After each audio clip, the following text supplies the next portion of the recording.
بسم الله الرحمن الرحيم.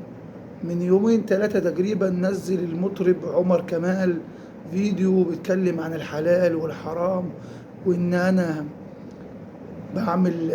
بعمل أعمال خير وعاوز حد من الأزهر يرد عليا ويقول لي إن أنا بعمله ده، ويقولوا لي فلوسك من حلال، وفي اللي بيقول لك فلوسك من حرام، وإن الله طيب لا يقبل إلا طيب. قبل ما نتطرق لكلام المطرب عمر كمال ونتكلم عن هو قال ايه ونرد عليه بالأدلة والبراهين برضه وبالمنطق، يعني مش هننتقد حد بيعمل حاجة كويسة. نسمع الأول المطرب عمر كمال قال ايه ونرجع نتناقش معاك تاني. حرام عشان انا علاقتي بربنا كويسه، انا اظن ذلك، يعني ان ربنا طيب لا يقبل الا طيب. طب اوكي، انا يعني بعمل ايه غلط؟ قول لي بس. انا بروح اغني في فرح بفرح ناس، بروح اغني في عيد ميلاد، بروح اغني في حفله تخرج. انا فرقتي انت نجحت في ايه؟ لا، انا شايل يعني مسؤوليه مثلا 50 60 فرد، فرقتي واللي شغالين معايا واهلي واللي عايزين علاج وبالعكس. انت بقى عملت ايه؟ اصل انت فلوسك حرام، انا فلوسي حرام بساعد بيها، انت بقى عملت ايه؟ قول لي. قلت له ايه؟ قول لي. انا برضو عايز اعرف من اي شيخ في الازهر يعني يكلمني. قبل ما نتكلم على فيديو عمر كمال عاوزك كده تصلي على النبي كده وتنصت ليا وتسمع ليا. لو تشوفني على الفيسبوك اعمل لي متابعة، اما لو بتشوفني على قناتي على اليوتيوب اعمل لي اشتراك للقناة. بص يا عمر كمال، انت لو عاوز حد يخدعك ويقول لك انت حلو والدنيا كويسة وتمام ومية مية، يعني هتسمع ناس ياما تقول لك كده. لكن عاوز حد ينصحك لوجه الله ويقول لك فعلا ان الله طيب لا يقبل الا طيب، اسمع كلامي الكلمتين دول. سيدنا محمد لما سألوه وقالوا له احنا يعني عاوزين نعرف ان الانسان يكون دعوته مستجابة ازاي، ما كلمش كتير، قال كلمة واحدة بس: اطب مطعمك تكن مستجاب الدعوة. اطب ايه؟ اطب مطعمك تكن مستجاب الدعوة. فمستحيل يعني الرقص والهري وانت بترقص ورا الرقصات وبتجري هنا والملاهي الليلية وتروح هنا وتيجي هنا وتقول انا بعمل عمل خير وانا بعمل عمل كويس وانا في بيوت مفتوحة وفي ناس في رقبتي وفي ناس الحته الفلانيه وفي ناس عاوزه غسيل كلى والكلام دي، وانت فلوسك اصلا يعني مش عاوزين نقوله حرام 100% برضو للامانه، عاوزين نقول فلوسه مشكوك فيها او مثلا دخلها حرام، مش كلها حرام لاحقاق الحق والاحقاق ولازم نقوله كلمه حق يعني.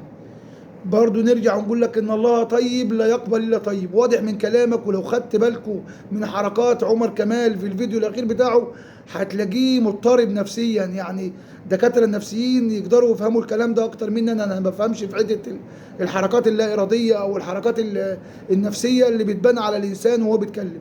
بس لو خدت بالك من كلام عمر كمال وحركاته ونظراته للشاشه هتلاقيه فعلا مضطرب وجواه حاجه بتدفعه انه يقول الكلام ده.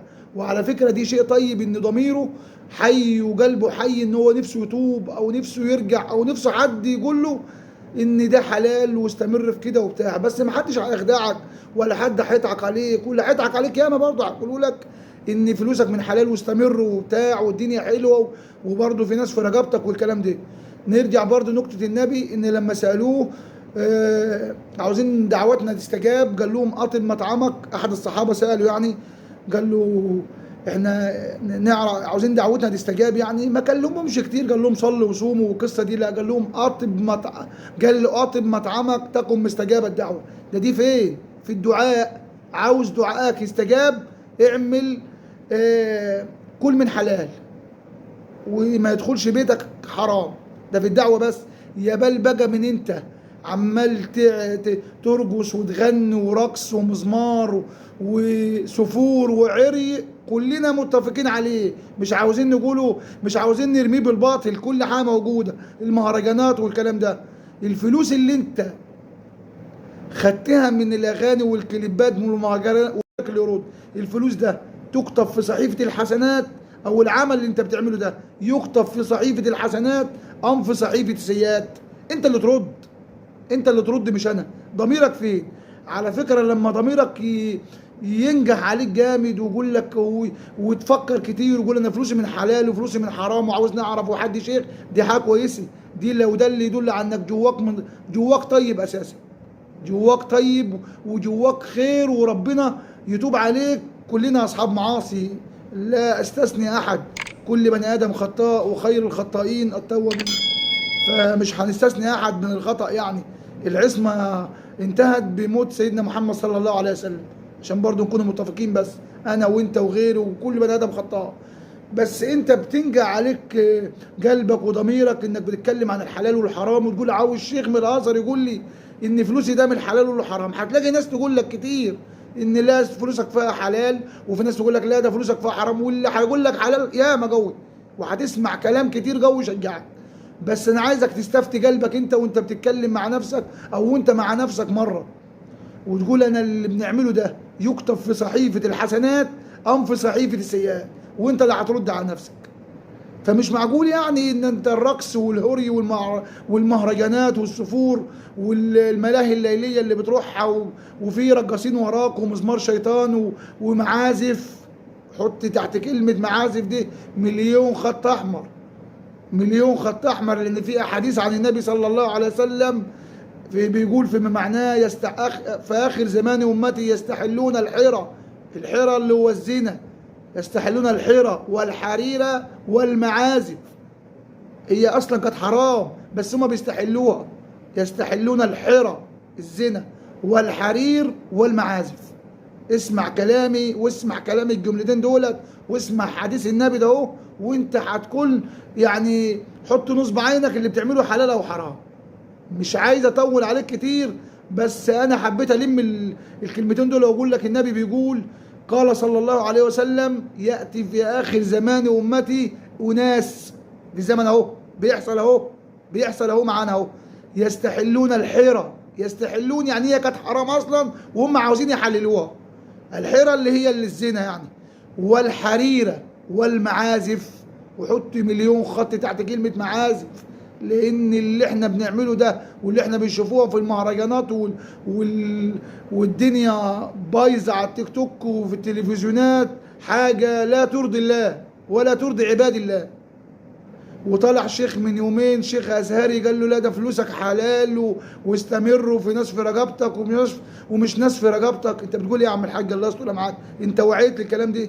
وهو محسوب عننا ان شيخ ازهري طلع يقول يدافع عنه بدل ما يقول له اتق الله، بلاش السفور وبلاش الرقص والعري اللي بتشوفوه على شاشات دي والمهرجانات. انا عاوز نعرف بس حاجه واحده بس، انت لما تعمل مهرجان، انا بسال اي حد، لما حد بيعمل مهرجان ورقص وطبل وهبد ورزق، المهرجانات ده ايه؟ تكتب في صحيفه الحسنات ام تكتب في صحيفه السيئات؟ بس كده، دي اللي انا عاوز اساله. فيا عمر كمال، انت لو نزلت الفيديو ده وانت من جواك خير، انا واثق ان انت من جواك خير، لان مفيش حد بيطلع من الممثلين او يطلع من المطربين او اللي احنا بنشوفهم يعني يطلع يقول انا عاوز شيخ وعاوز حد يقول لي الا يقينا انه جواه خير، الله يقينا اللي جواه خير. فيعني مش عاوز نقول لك ان ربنا بيقول نسوا الله فنسيهم. في ناس الدنيا لهياهم جامد وانا يعني مش هقول لك كلنا الدنيا لهيانه، والله ربنا يهدينا جميعا، بس انا بتكلم على قرك انت، على العمل اللي انت بتقوله، على العمل اللي انت بتاخد منه فلوس وانت بتقول انا في ناس في رقبتي وفي ناس بتغسل كلى وفي ناس في المستشفيات انا بدفع لها الكلام دي. وكل ده ان ربنا سيدنا محمد قال ان الله طيب لا يقبل الا طيب، واكيد المهرجانات دي مش طيب يعني او فلوسها مش طيبه.